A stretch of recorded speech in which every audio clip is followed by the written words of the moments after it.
அனைவருக்கும் வணக்கம். இது குரல் அமுதம்.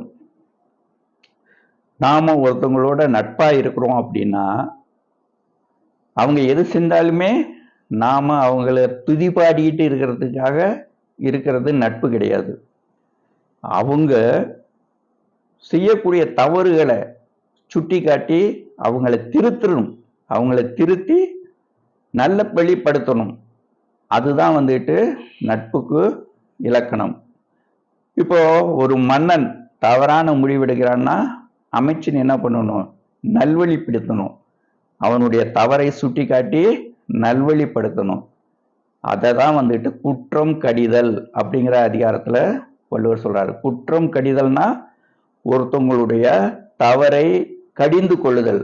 இது இப்படி செய்யாத, அதை அப்படி செய்ய அப்படின்னு உரிமையோட சரியான விஷயங்கள் பக்கம் அவர்களை திருப்புவது, தவறான விஷயங்களிலிருந்து விலக்கி வைப்பது. இதுதான் குற்றம் கடிதல். இப்போ ஒரு விஷயம் அறிவியல் பூர்வமா தெரிஞ்சுக்கணும். ஒரு தீ பற்றி எரியணும்னா 3 விஷயங்கள் தேவை. முதல் விஷயம் ஒரு தீப்பொறி, அடுத்தது ஆக்சிஜன், மூணாவது பற்றி எரியறதுக்கு ஊட்டம். இந்த ஊட்டம் இருந்தாதான் எரியும்.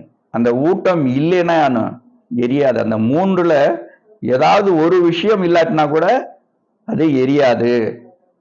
அந்த முக்கோணத்துல ஏதாவது ஒரு விஷயத்தை எடுத்தா கூட அது எரியாது. வள்ளுவர் சொல்றாரு. என்ன சொல்றாரு?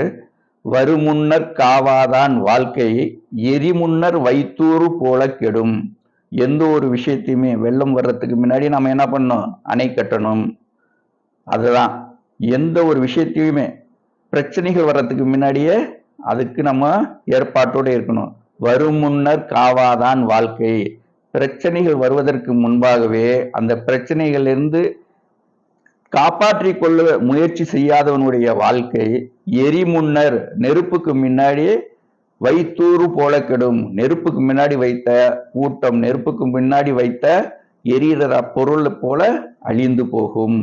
எப்படி? வருமுன்னர் காவாதான் வாழ்க்கை எரிமுன்னர் வைத்தூறு போல கெடும். மீண்டும் ஒரு குரலோடு சந்திப்போம். நன்றி.